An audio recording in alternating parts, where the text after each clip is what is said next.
반갑습니다. 오늘이 5월 28일입니다. 오늘 우리는 누가복음 12장 13절 이후에 있는 말씀을 읽었습니다. 오늘의 말씀은 한 부자에 관한 내용과 또 거기에 연관돼서 주님께서 우리에게 주시는 그러한 뜻의 말씀입니다. 자, 우리는 오늘 이 말씀을 생각해 보기 전에 우리가 생각해야 할 것이 있습니다. 지금 우리는 누가복음을 이렇게 쭉 공부를 했습니다. 또 마태, 마가복음을 공부를 했습니다. 예수님께서 이 땅에 오셔서 지금껏 행하시는 모든 일들을 기록한 내용들이죠. 그래서 우리는 이 내용들을 점검해 보면서 하나님의 역사와 하나님께서 우리에게 주시고자 하는 그 뜻을 올바르게 이해하는 것이 중요합니다. 예수님께서는 이 땅에 오셔서 30세까지는 그냥 일반인으로 살았습니다. 30세가 되던 때에 이제 세례 요한에게 세례를 받으시고 물 위에 올라오실 때 성령이 비둘기같이 임해서 이는 내 사랑하는 아들이요 내 기뻐하는 자라. 이때부터 예수님은 성령의 인도하심 가운데서 하나님의 역사를 이루는 일을 시작을 했습니다. 그래서 예수님께서는 갈릴리 지역, 예수님이 태어난 그곳에서부터 예수 그리스도의 복음을 쭉 전했죠. 그러면서 이제 이 복음을 전할 때에 예수님이 하나님의 아들이신 증거를 보여주신 겁니다.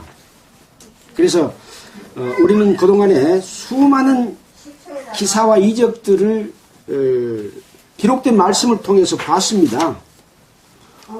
그 내용들은 너무 많아서 다 설명하기가 어려울 정도죠.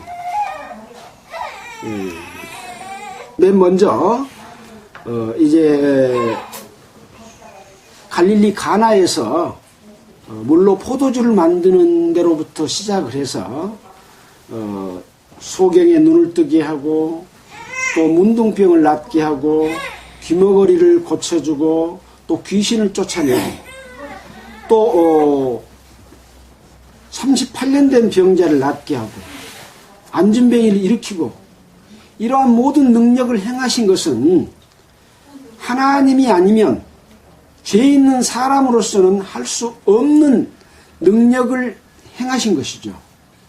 그래서 유대인들은 그것을 알고 있었기 때문에 예수님이 행하신 일을 보고 죄인으로서는 할 수 없는 능력을 행했기 때문에 저분은 바로 우리가 기다리는 메시아다. 이렇게 이해를 하는 사람들이 있었습니다.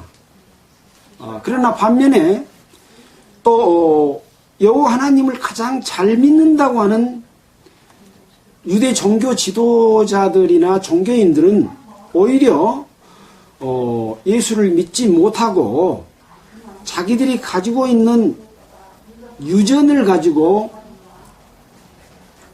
율법을 오히려 범했다. 예수님이 이렇게 이야기를 하고 있습니다.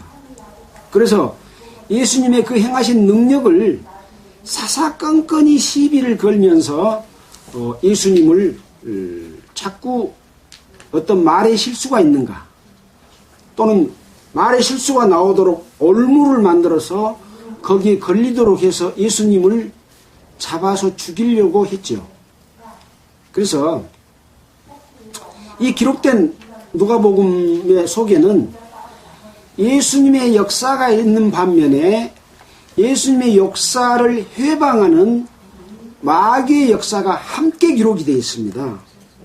그래서 이 두 가지를 우리는 구분할 수 있어서 예수님의 말씀은 받아들이고 마귀의 계교는 물리칠 때만이 우리가 하나님 앞에 성공하는, 칭찬받는, 또 하나님께서 우리에게 주시고자 하는 그런 영광을 얻을 수 있는 길이기 때문에 굉장히 중요합니다. 우리가 수없이 들었지만 이 마귀는 천사가 하나님께 도전해서 쫓겨나서 공중권세를 잡은 자들이죠. 마귀 하나가 아니라 군대가 쫓겨난 겁니다. 그래서 마귀도 군대가 있고 또 예수님도 천군 천사가 있어서 예수님을 보필하고 또 우리 믿는 자들에게도 천사들을 붙여주셔서 우리를 승리하는 삶을 살도록 계속해서 우리를 도와주고 계십니다. 자, 이 마귀가 에덴 동산에서 사람을 꼬여서 하나님의 말씀을 어기도록 한 겁니다. 이때부터 시작된 마귀는 이제 계속해서 하나님은 하나님의 나라를 이루려고 하시고 마귀는 하나님의 나라를 방해하고 자기의 나라를 이루려고 하는 싸움이 에덴 동산에서부터 지금까지 계속되고 있습니다. 그래서 구약 성경 39권에 기록된 말씀 속에서 이것들을 극명하게 우리에게 보여주고 있습니다. 그것을 자세히 살펴보면 또 하나님의 역사와 마귀의 역사를 또 구분할 수 있는 것이죠. 그래서 하나님께서는 하나님의 능력을 사람에게 부어주시고 사람을 통해서 이스라엘 백성들을 이끌어 가셨습니다. 근데 사람들은 그 하나님의 말씀에 따르지 아니하고 자기 생각과 욕심을 따라서 아담이 범죄한 것처럼 하나님을 배척하고 자꾸 떠났지요. 백성들만 떠난 것이 아니라 이스라엘을 왕으로 세운 왕도 처음에는 하나님을 공경하다가 나중에는 하나님을 배척하고 그러면 다른 나라가 그 나라를 침공해가지고 그 나라를 멸망시키기도 하고 죽이기도 하고 포로로 잡혀가기도 하는 이런 역사들이 일어났죠. 또 하나님의 선지자들마저도 하나님의 뜻대로 하지 아니하고 선지자가 하나님을 배반하고 배척하는 이런 일들이 일어났습니다.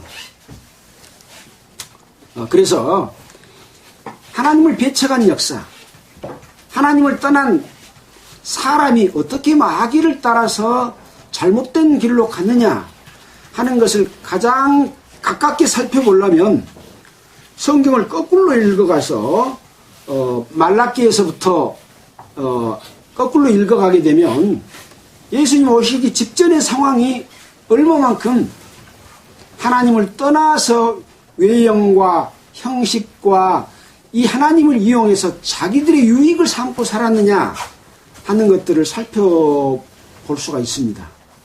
자, 우리는 그런 내용들을 쭉 살펴봤죠. 자, 그래서 이제 오늘 누가복음 12장까지를 왔습니다.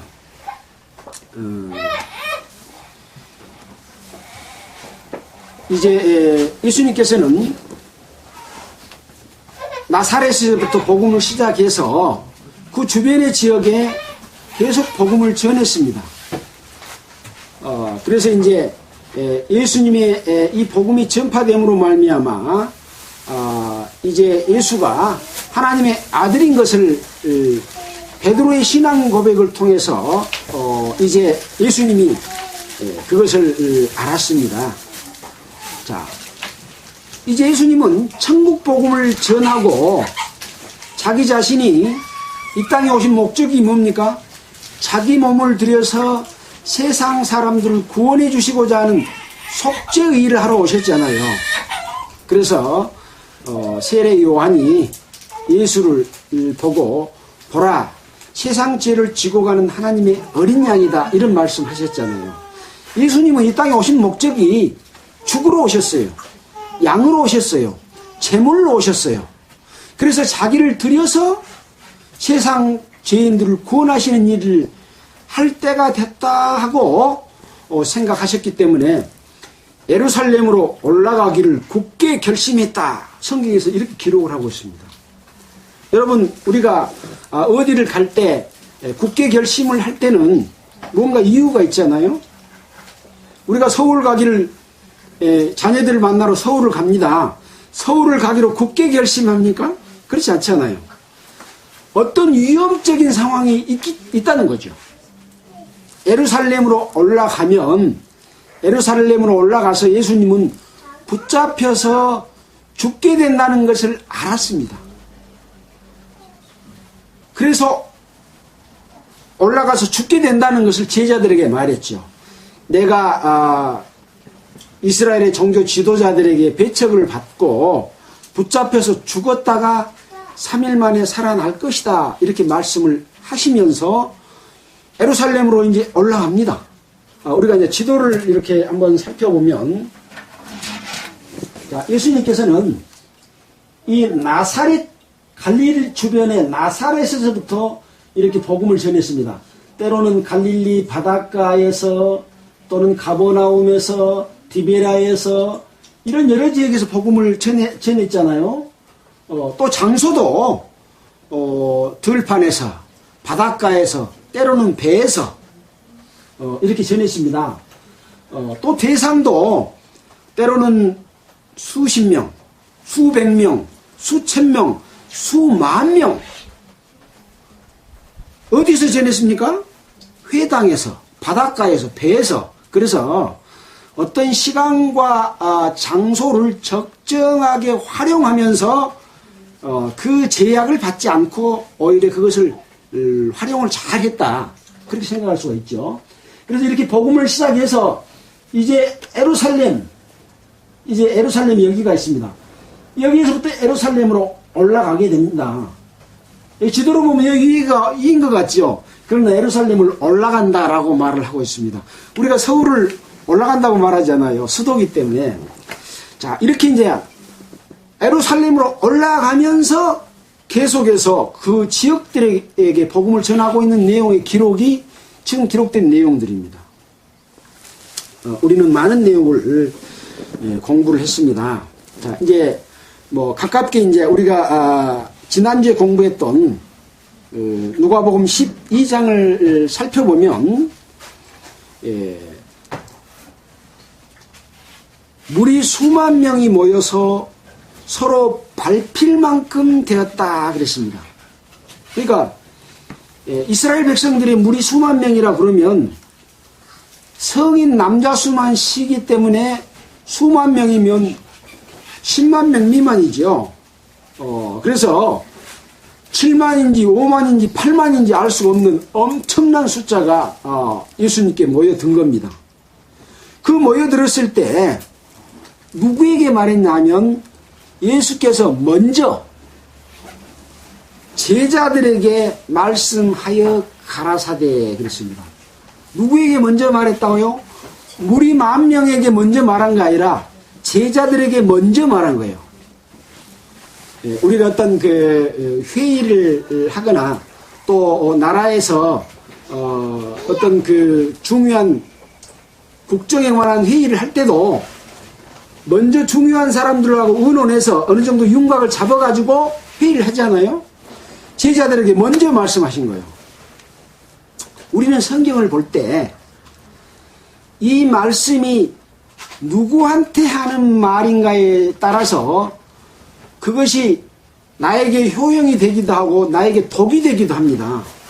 나한테 한 말인가, 저 사람한테 한 말인가, 유대인에게 한 말인가, 이방인에게 한 말인가, 믿지 않는 자에게 한 말인가, 믿는 자에게 한 말인가, 이것을 구분하지 못하면 완전히 말씀이, 상황이, 내용이 달라져 버립니다. 자, 제자들에게 말했습니다. 자, 그러면서 바리새인들의 누룩 곧 외식을 주의하라 이렇게 말씀했죠. 지금 바리새인들, 서기관들, 장로들, 대제사장들은 끊임없이 예수에게 시비를 걸었는데 예수님이 뭐라고 그랬습니까? 너희의 유전으로 율법을 범하는다 그랬습니다. 율법이 더 크잖아요. 유전보다도. 근데 유전으로 율법을 범하고 하나님의 말씀을 범하는 거죠. 하나님의 뜻을 거역하는 거죠.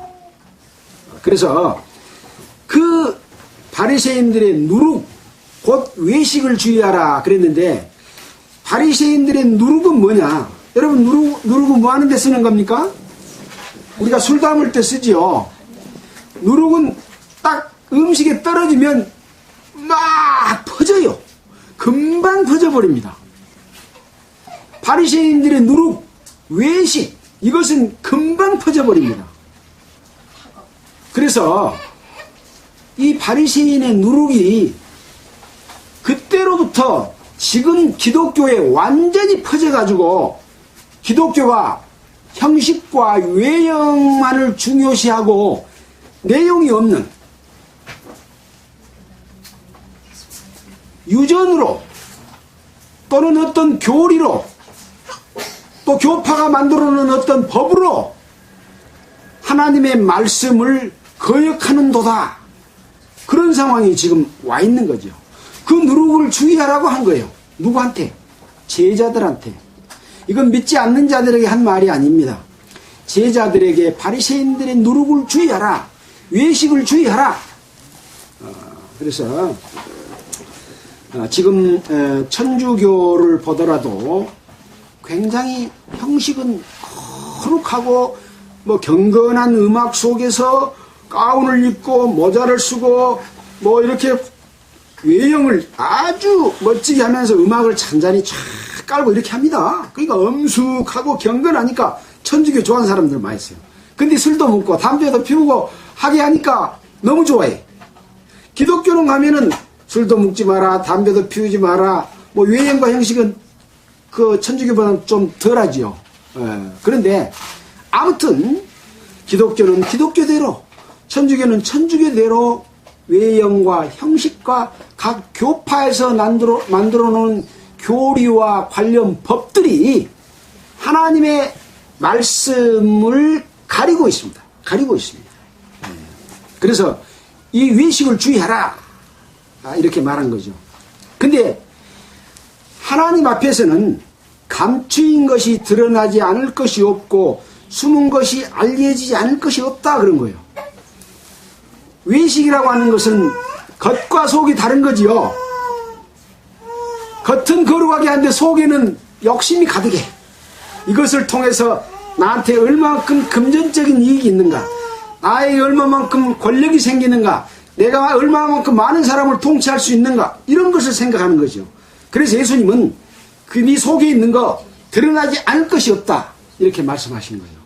그래서 등불을 켜서 움속이나 말 아래 두지 아니하고 등경 위에 둔다, 두어라, 그렇게 말씀을 하신 거죠. 이것은 바로 직전에 하신 말씀이요, 연관됩니다. 그래서 너희가 어두운 데서 말한 모든 것이 광명한 데서 들리고 골방에서 귀를 대고 말한 것이 집 위에서 전파될 것이다. 그래서 숨기운 것이 없다. 그러니 제자들아 속 따르고 겉 따르지 말아라. 그런 의미가 그 속에 있잖아요. 그렇습니다. 자, 그래서 너희는 마땅히 두려워할 자를 두려워해라.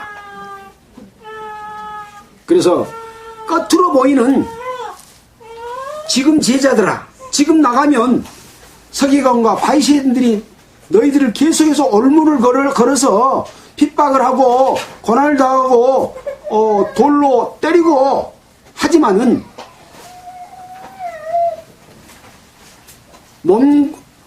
그들을 두려워하지 말고 두려워할 자를 두려워해라. 죽인 후에 영혼까지 지옥에 멸할 자를 두려워해라. 그런 이야기입니다. 그러니까 두려워할 자는 지금 유대인들이 아니잖아요. 근데 현실적으로는 그런 위험에 처해 있기 때문에 담대한 마음을 줘서 하늘나라의 복음을 담대하게 전해라. 그런 말씀이죠. 그래서 권세 있는 그를 두려워하라. 참으로 너희에게 말하노니 진짜 말한다이. 세상의 바리새인, 사두개인들, 서기관들, 장로들 두려워하지 말고 진짜 말한디 하나님을 두려워해라. 겉과 속이 다르지 말아라. 외형과 형식을 쫓지 마라. 너희들 제자들은 유대인의 종교인들과 같이 되지 마라. 이렇게 지금 이야기하고 계십니다. 자, 이런 내용 이제 줄이겠습니다. 그래서 이 사람들이 여기는 또 이제 누구든지 사람 앞에서 나를 시인하면 하나님의 사자들 앞에서 시인할 것이요, 하나님의 사자들 앞에서 부인하면 누구든지 말로 인자를 거역하면 사심을 얻지 못한다. 이렇게 말씀하신 거예요. 여기는 보니까 너희 안 그러고 누구든지 그랬습니다. 우리는 이걸 잘 파악을 해야 돼요. 누구든지는 제자들만 그런 것이 아니라 제자들이 아닌 자도 하나님을 시인하면 예수님이 그를 시인해서 하나님의 자녀가 될 수 있는 기회를 주시는 것이죠. 또 누구든지 주를 부인하면 예수님도 그 사람을 부인해서 믿을 수 없는 상태에 되게 되는 것이죠. 자, 그래서 그 다음에 보면 누구든지 말로 인자를 거역하면 사하심을 받으려니와 성령을 모독하는 자는 사하심을 얻지 못하리라 그랬어요. 다른 성경에 보면 이 세상과 어느 세상에서도 사하심을 얻지 못하리라 이렇게 말씀을 했습니다. 이것은 누구든지입니다. 믿는 자는 당연하거니와 누구든지. 그래서 세상에 하나님을 알지 못하고 믿지 않는 자들이라고 할지라도 믿는 자들 속에서 역사하는 성령을 회방하면 어느 세상에서도 사하심을 얻지 못하고 더 무서운 벌을 받는다. 이런 의미가 이 속에 포함이 되어 있는 것이죠. 자, 그래서 이런 말씀 가운데서 이제 오늘 읽은 13장으로 이어집니다. 자, 보세요. 이제 무리 중에 한 사람이 이르되 선생님 내 형을 명하여 유업을 나와 나누게 하소서. 누가? 무리 중에 한 사람. 무리가 지금 여기 몇 사람 있어요? 지금 예수님 앞에? 아까 그랬잖아요. 그동안에 무리 수만 명이 모여서 서로 밟힐 만큼 되었더니 그 상태에서 먼저 제자들에게 말씀하셨어요. 근데 수만 명의 무리 가운데서 한 사람이 예수님한테 말하기를 선생님 형을 명해서 나와 유업을 나누게 하소서 이렇게 말한 거예요. 그러니까 예수님이 이 사람아 누가 나를 너희의 재판장이나 물건 나누는 자로 세웠느냐 이렇게 말하자면 질책을 하시면서 이르시되 삼가 모든 탐심을 물리치라. 사람의 생명이 그 소유에 넉넉한 데 있지 아니하리라 이렇게 말씀하신 겁니다. 그러니까 이 사람은 자기의 형이 유산을 상속을 받는 이 유업을 얻게 됐는데 형이 자기를 안 나눠주고 다 차지해 볼라래. 그러니까 예수님 이 형한테 이야기해가지고 이 형제간이 골고루 나누게 좀 말 좀 해주십시오. 재판 좀 해주십시오. 나는 그런 일을 하러 오지 않았다 하고 말하면서 네가 재물을 많이 형한테 받아서 넉넉하다 할지라도 사람의 생명이 그 소유에 넉넉한 데 있지 않다. 그러니까 이 사람이 물어본 질문하고 답이 같아요? 틀려요? 동문서답을 하고 계신 거예요. 근데 예수님은 생명의 중요함이 어디에 있느냐 하는 것을 설명해 주고 계십니다. 그리고 예수님이 나는 재판관 해가지고 너희들한테 물건 나눠주러 온 게 아니다. 나는 생명을 구원하러 왔다. 그런 의미의 말씀을 이 말씀 속에서 해주고 계시는 것이죠. 자, 그러면서 이제 비유로 말씀을 하십니다. 저에게 일러 가라사대 한 부자가 그 밭의 소출이 풍성하매 마음속에 심중에 생각하여 가로되, 말을 했어요 안 했어요? 안 했지요? 마음속으로 생각한 겁니다. 어떻게 생각하냐? 내가 곡식을 쌓아둘 곳이 없으니 어찌할꼬, 내가 이렇게 하리라. 곡간을 헐고 더 크게 지어서 내 모든 곡식뿐만 아니라 또 돈을 사서 물건을 산 물건까지 이 창고에 쌓아두리라. 또 내가 내 영혼에게 이르기를, 영혼아, 여러의 물건을 많이 쌓아두었으니 평안히 쉬고 먹고 마시고 즐거워하자. 그러고 말로 했어요. 말로 한 게 아니고 심중에 생각한다 그랬습니다. 근데 예수님이 이 마음을 알아버렸어요? 몰라버렸어요? 예수님은 그 사람의 마음속에 품고 있는 걸 알아버렸어. 자, 그러면서 하나님은 이르시되 어리석은 자여, 오늘 밤에 네 영혼을 도로 찾으리니 그러면 네 예비한 것이 누구 것이 되겠느냐? 지금 전답의 소출이 풍성해가지고 지금 있는 창고를 헐고 크게 많이 또 다른 물건까지 쌓아가지고 내 영혼아 여러 쓸 것을 많이 쌓아뒀으니 평안히 먹고 쉬고 즐거워하자 그랬는데, 그 사람 영혼을 하나님이 도로 찾아버리면 그 예비해 놓은 창고에 있고 누구 것이 됩니까? 자기 것이 하나도 되지 않는다 그 말이에요. 그러니까 앞에 말한 대로 사람의 생명이 그 소유에 넉넉한 데 있지 않다. 여기를 보니까 생명이 어디가 있어요? 생명이 무엇이에요? 영혼아, 생명아 같은 말이죠. 생명아, 영혼아. 그 영혼을 도로 찾아버리면 그것이 네 것이 된 게 되냐. 그러면서 이제 아주 중요한 말씀하십니다. 자기를 위하여 재물을 쌓아두고 하나님께 대하여 부여치 못한 자가 이와 같으리라. 지금 우리는 아침에 일어나서 저녁에 잠잘 때까지 쉴 틈 없이 일을 합니다. 여러분들도 얼마나 고생하고 삽니까? 이 고생해서 돈을 벌고 하는 이 삶들이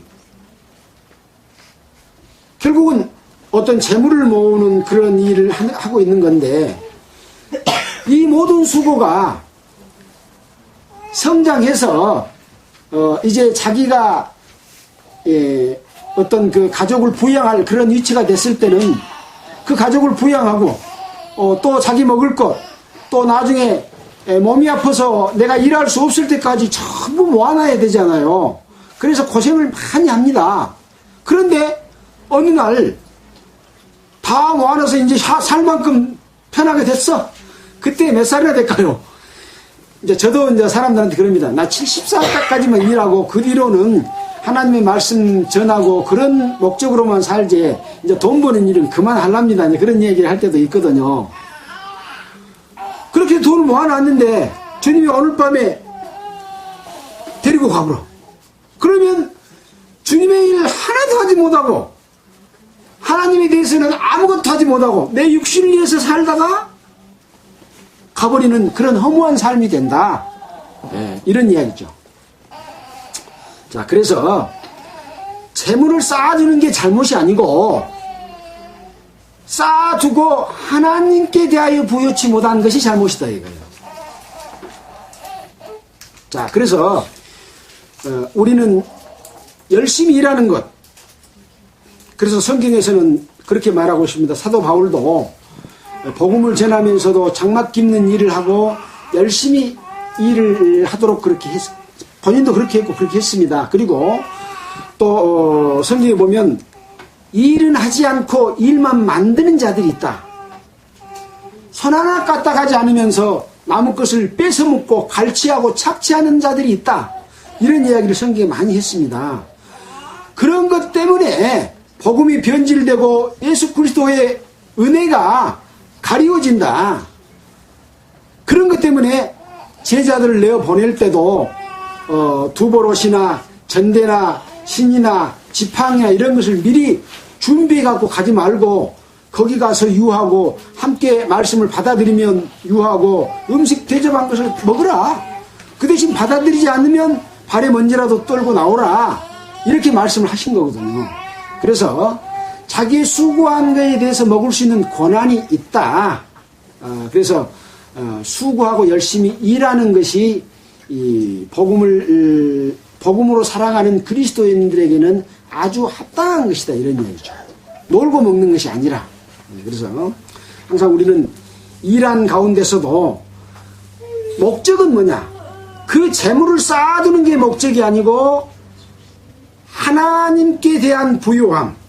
하나님께 대한 부요함은 하나님의 뜻을 알고 하나님이 우리에게 주시는 어떤 그 사명과 역할, 성령의 역사함 속에서 우리가 어떻게 순종해야 될 것, 어떻게 하는 삶이 마귀에 미혹되지 않고 성령의 역사에 따라서 사는 삶인가, 이런 부요함을 주십니다.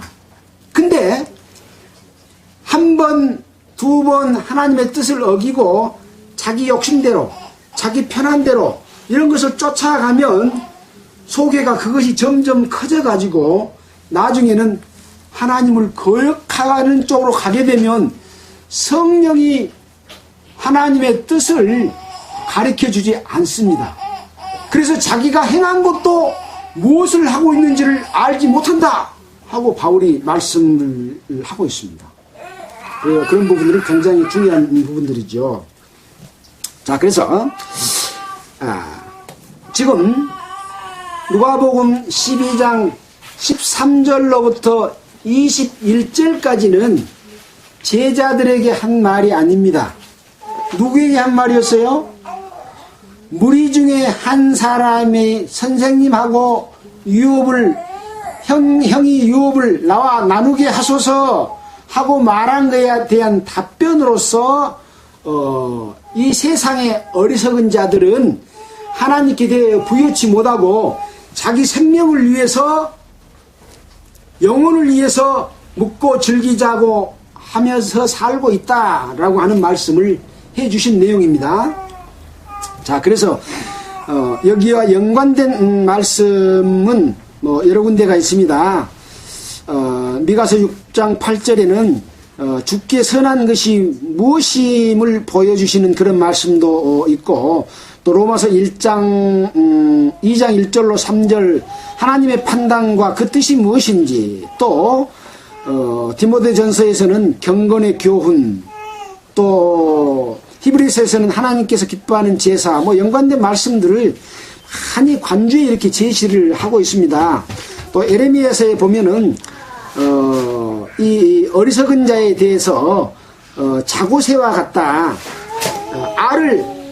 알을 품었는데 이 자고새가 와가지고 자고새가 이제 알을 품고 있는데 자기 알을 싹 끄집어 내버리고 다른 새 알을 싹 갖다 놔서 알은 깨기는 깼는데 자기 새끼는 하나도 없고 나무 새의 새끼를 깨어놓은 거예요. 그런 것과 같다. 어리석은 자들은 우리가 내 영혼, 내 생명을 위해서 열심히 먹고 즐기고 살려고 했는데 나중에 가서 보니까 전부 그것은 없어질 것을 위해서 살았다. 하나님께서 주시는 생명은 영원히 죽지 않는 영생이고 그것을 위해서 살도록 하는 것이 바른 길이다 하는 것들에 관한 교훈들을 여러 성경에서 말씀을 하고 있었죠. 그래서 마태복음 16장 26절에 보면 사람이 온 천하를 얻고도 제 목숨을 잃으면 무엇이 유익하리요 하면서 사람이 무엇을 주고 자기 목숨을 바꾸겠느냐. 여러분 뭘 주면 여러분 목숨을 내놓겠습니까? 돈 1억 원을 주면 내놓겠습니까? 10억 원을 주면 내놓겠습니까? 예. 어떤 것도 자기의 생명과는 바꿀 수 없겠죠. 이것이 바로 하나님께 대하여 부여한 것이 무엇인가에 대해서, 생명이 무엇인가에 대해서 설명하시죠. 요한복음에서는 뭐라고 말합니까? 내가 바로 생명의 떡이다. 나를 먹는 자는 무릇 죽지 않고 영생한다 그랬습니다. 그러니까 아니 죽지 않는 사람이 어디가 있습니까? 그러니까 나를 믿는 자는 죽어도 살겠고 무릇 살아서 나를 믿는 자는 영원히 죽지 아니하리라. 언제 그렇게 됩니까? 라고 물어보니까 부활 때 다시 부활해서 영원한 삶을 살 수 있다고 하는 것이죠. 그래서 사람의 생명은 이 육신 가운데 현재 육신 가운데 있고 있는 생명은 80이 되고 90이 되고 100세가 되면 영원히 떠나갑니다. 영원히 살 수가 없어요. 근데 예수님을 믿는 그 생명, 예수님이 내 속에 들어오면 그 생명이 눈에 보여요, 여러분? 생명이 보여요? 안 보이죠? 그렇잖아요. 우리 속에 영혼이 있어요. 이 영혼이 있기 때문에 생명이 있는데 영혼이 빠져나가 버리면 내 몸은 그냥 푹 꼬꾸라져서 땅속에 묻어서 썩어버린다 그랬잖아요. 그래서 이 손도 잘라버리면 영혼이 있는 쪽은 살아있고 영혼이 없는 쪽에는 죽어버린다 그러잖아요. 그래서 이 영혼은 눈에 보이지 않습니다. 사람이 죽을 때 혼불이 나간다 그러잖아요. 그 혼불, 이건 영생하는 거예요. 문제는 내가 죽은 다음에 하나님께로 가느냐 아니면 영원한 심판을 받고 불못에 던지느냐 마귀를 따라가느냐 하는 두 가지의 관련길이 딱 있는 것이요. 지금 살았을 때 우리가 어떤 하나님께 부유함을 얻으면 영생으로 가는 길로 살 수가 있고 그 부유함을 얻지 못하고 세상 재물로만 모으고 쌓아가서 살게 되면 어느 날 영혼을 찾아버렸을 때 이 세상 것은 나하고 아무런 상관없이 내 영혼을 영생에 이르지 못하는 그런 무의미한 것이 되어버린다. 근데 사람들은 이것을 위해서 살아간다. 그리고 믿지 않는 자들에게 이렇게 설명해 주십니다. 자, 다시 또 12장 22절로 보면 장면이 바뀌어서 또 제자들에게 이르시되 그럽니다. 그럼 제자들에게 이르시되 그러면 누구를 생각해야 됩니까? 내가 하나님의 자녀로 태어났으면 얼른 나를 생각해야 돼요. 제자들에게 이르시되 그러면 봅시다. 들어봅시다. 뭐라고 이르신가? 그러므로 내가 너희에게 이르노니 너희 목숨을 위하여 무엇을 먹을까? 몸을 위하여 무엇을 입을까? 염려하지 말라. 목숨이 음식보다 중하고 몸이 의복보다 중하지 아니하냐?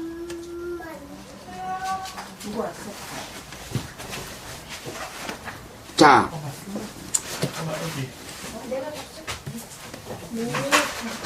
조금 전에는 세상 사람들에게 이야기를 했잖아요. 이제 제자들에게 이야기하면서 내가 너희에게 이르노니 그러므로 너희에게 이른다. 그러므로는 뭐요? 앞에 아까 믿지 않는 자에게 설명했지 않냐? 재물을 쌓아두고 하나님께 부유하지 못한 자는 다 이와 같다고 말했지 않냐?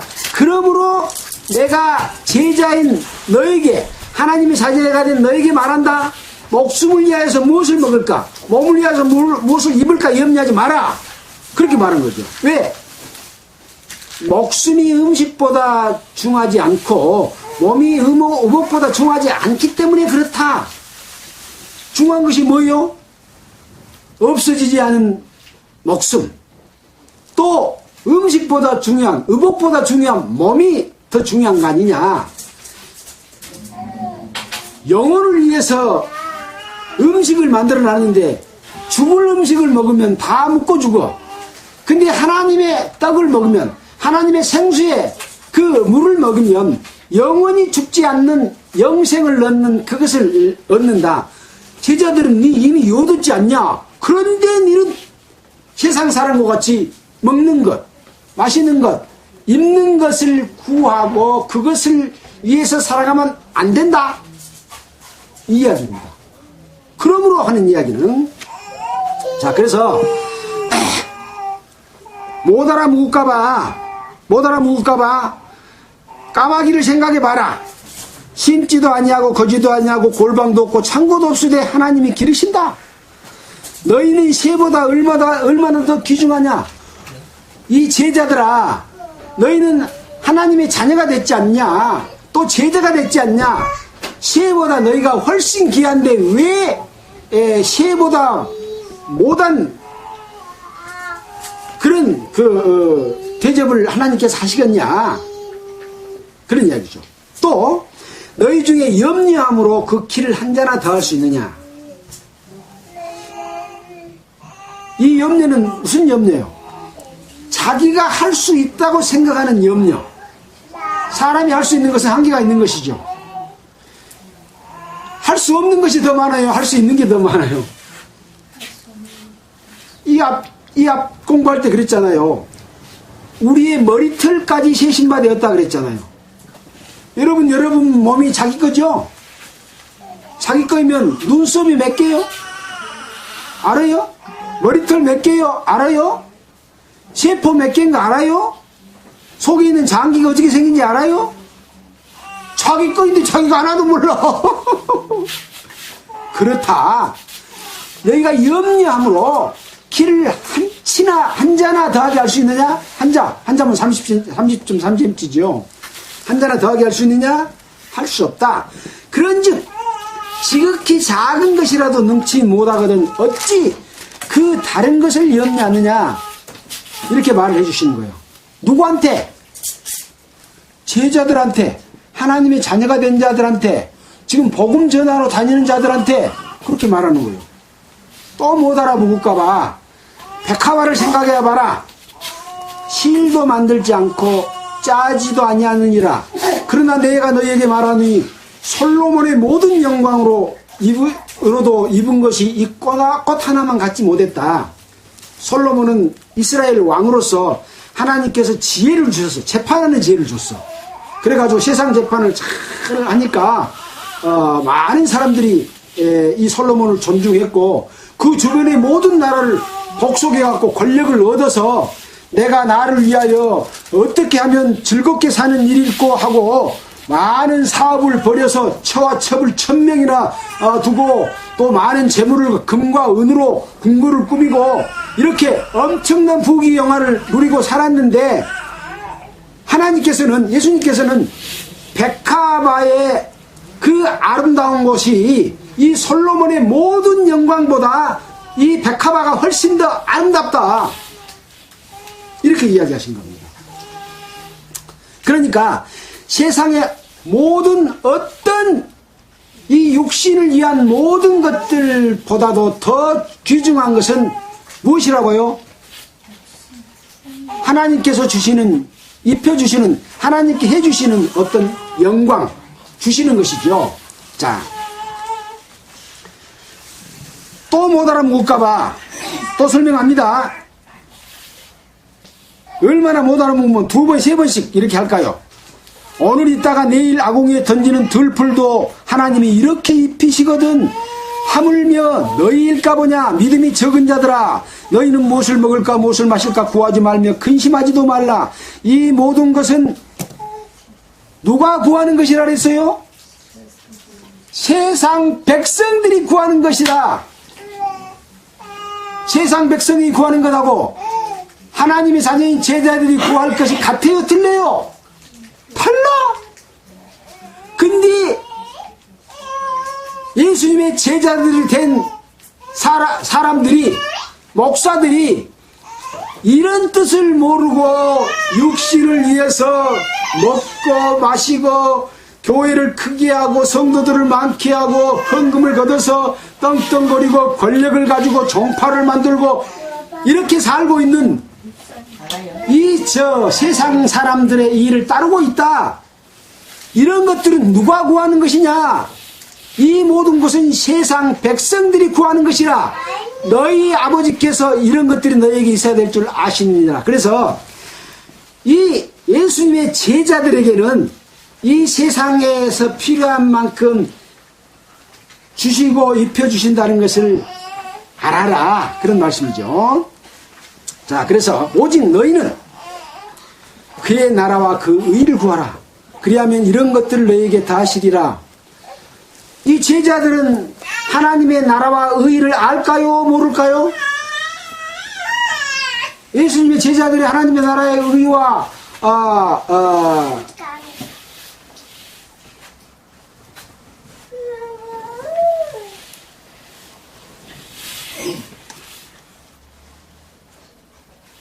오직 너희는 그의 나라와 그 의를 구하라.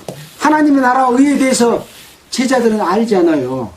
근데 제대로 알지 못하기 때문에 계속 구하는 거예요. 구원받으면 하나님의 나라와 의를 다 알아봅니까? 알면 못 알아. 제자들한테 그것은 세상 사람들이 구하는 것이니까 너는 하나님의 나라와 의를 구해라? 그럴 필요가 있어요? 근데 하나님의 자녀만 대부분 다 알아버렸다고 생각을 해요. 아닙니다.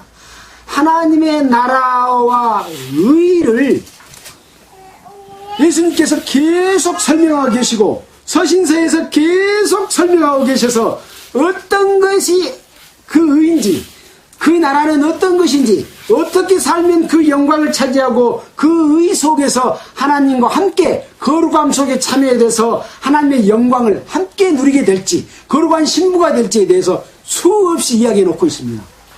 현재 지금 복음주의 교파 사람들이 그 하나님의 나라와 그 의를 제대로 알고 있는 사람이 몇 사람이나 될까요? 다 안다면, 구원받는 사람들이 다 복음주의 교회 사람들 안다면 넓음이 될 겁니다. 참으로 귀합니다. 참으로 좁습니다. 참으로 아는 사람이 적습니다. 그래서 이 말씀을 제대로 보고 본 것만 가지고는 안 됩니다. 행동으로 실천해야 됩니다. 또 보겠습니다. 자, 적은 무리여 무서워 말라. 너희 아버지께서 그 나라를 너희에게 주시기를 기뻐한다. 하나님께서는 그 나라와 그 의를 주시기를 기뻐합니다. 근데 사람은 그 나라와 그 의를 구하지 아니하고 세상 것을 구한다 이거예요. 그래서 지금 아까 이것을 세상 사람들이 묻는 질문에 의해서 하나님께 대해 부여하지 못한 자가 이런 자들이다. 그러므로 너희는 이렇게 해라. 그러므로 너희는 이렇게 해라. 너희는 이것은 세상 백성들이 구하는 것이기 때문에 너희는 하나님의 나라와 의를 구해라라고 말씀하시는 거예요. 자, 뭐라고 말한가 봅시다. 그 나라를 너희에게 주시기를 기뻐합니다. 너희 소유를 팔아. 이제 나옵니다. 무엇을 행할 것인가 나옵니다. 너희 소유를 팔아 구제하여 낡아지지 아니하는 주머니를 만들라. 그것이 뭐냐? 그 주머니가 뭐냐? 곧 하늘에 둔 바 다음이 없는 보물이다. 너희의 소유를 팔아 낡아지지 아니하는 주머니를 만들라. 곧 그것이 다함이 없는, 하늘에 둔 다함이 없는 보물이다. 여러분 소유를 팔아서 하늘에 낡아지지 아니하는 주머니를 두고 있습니까? 예. 무엇이 중요한가 하는 것을 지금 설명하고 있습니다. 여러분, 보물이 중요하죠? 보물. 그 보물, 낡아지지 아니하는 보물. 예, 이걸 지금 가르쳐 주고 있는 거예요. 자, 보겠습니다. 낡아지지 않은 주머니를 만들라. 곧 하늘에 둔 바 다함이 없는 보물이니 거기는 도적도 가까이 하는 일이 없고 점도 먹는 일이 없느니라. 너희 보물이 있는 곳에 너희 마음도 있느니라. 이렇게 말씀을 하십니다. 자, 이 말씀, 예수님이 하신 말씀은 계속해서 연관있게 말씀하십니다. 또 대상이 분명합니다. 너희면 너희, 그들이면 그들, 또 저희면 저희, 이렇게 딱 구분을 해서 말씀해 주십니다. 자, 제가요, 누가복음 12장에서 너희라고 신 것을 제가 숫자를 씹었어요. 아까 뭐라고 말했어요? 예수께서 먼저 제자들에게 말씀하시되, 그리고 너희라고 말했는데 12장 1절로부터 12절까지 9번 말했습니다. 그 다음에 13절로부터 21절까지는 너희가 없어. 그러고 뭐라고 말했냐? 저희에게 이르시되 그랬습니다. 왜 그랬을까요? 제자들이 아니기 때문에 그래요. 믿는 자가 아니기 때문에 그렇습니다. 그 다음에 다시 또 제자들에게 이르시되 그러면서 너희 그러면서 22절부터 34절까지 몇 번을 말했냐? 16번을 너희 16번을 말했습니다. 알아먹으라고. 이거 딴 사람한테 말한 거 아니다. 안 믿는 자들에 말한 거 아니고 제자인 내한테 말한 거다. 믿는 자에게 말한 거다. 구원받는 사람한테 말한 거다. 하려고 너 16번. 그 다음에 이제 36절로부터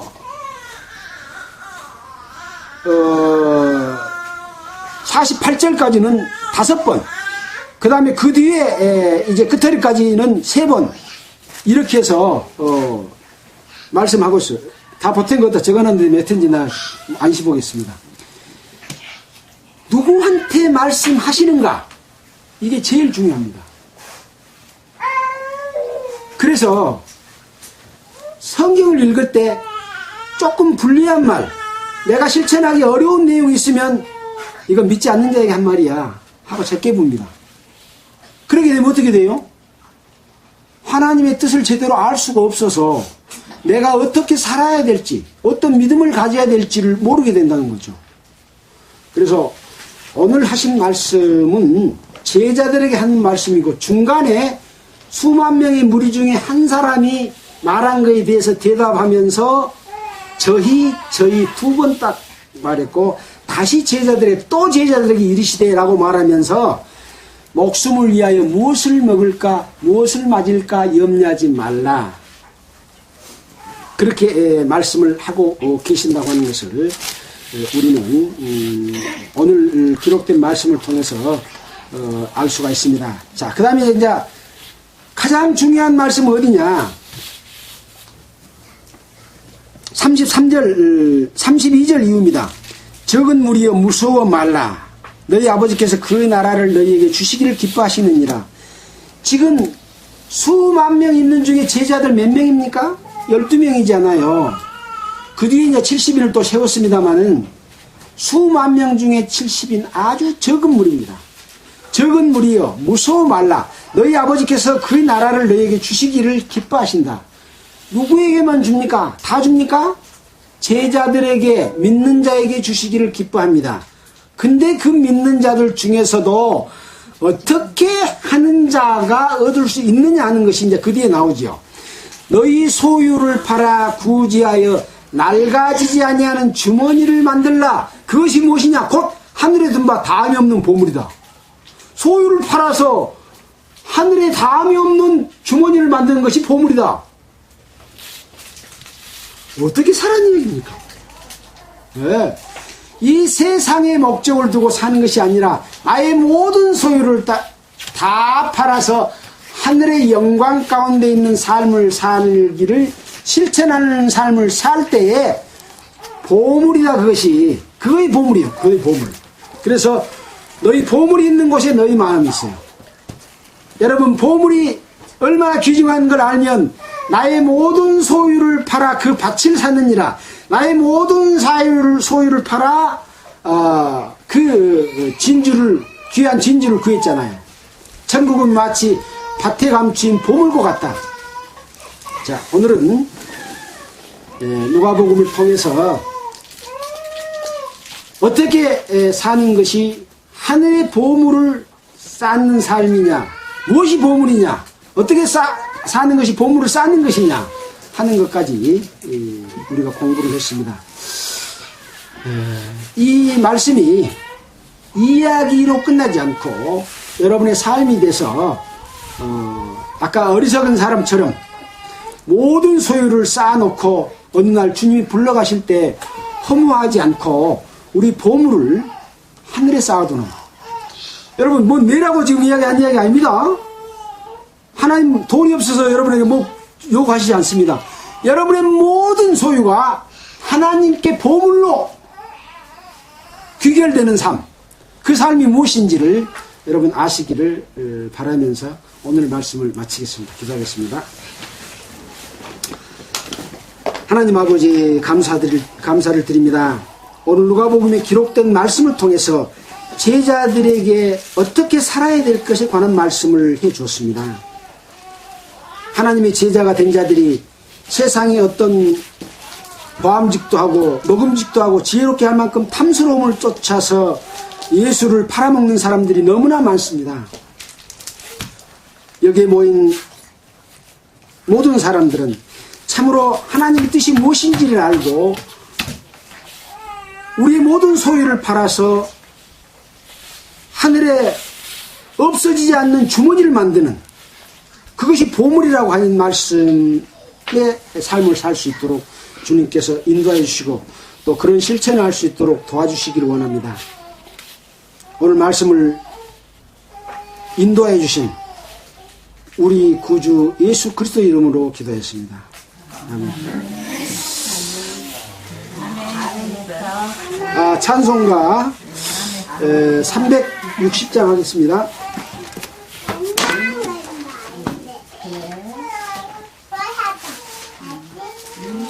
찬송가 360장.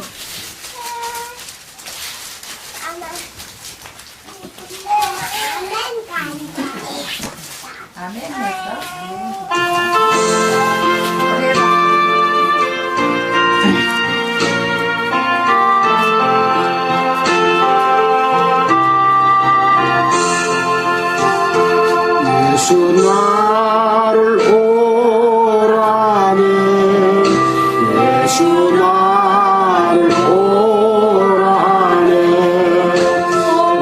어디든지 저를 따라 주와 같이 가려네 주의 인도하심 따라 주의 인도하심 따라 어디든지 저를 따라 주와 같이 가려네 겟세마네 동산까지 주와 함께 가려 하네 땀 흘린 동산까지 주와 함께 가려네 주의 인도하심 따라 주의 인도하심 따라 어디든지 저를 따라 주와 같이 가려네 심판하실 자리까지 주와 함께 가려 하네 심판하실 자리까지 주와 함께 가려네 주의 인도하심 따라 주의 인도하심 따라 어디든지 주를 따라 주와 같이 가려네 주나 크신 은혜 내려 나를 항상 보라보고 많은 영광 보여주며 나와 함께 하시네 주의 인도하심 따라 주의 인도하심 따라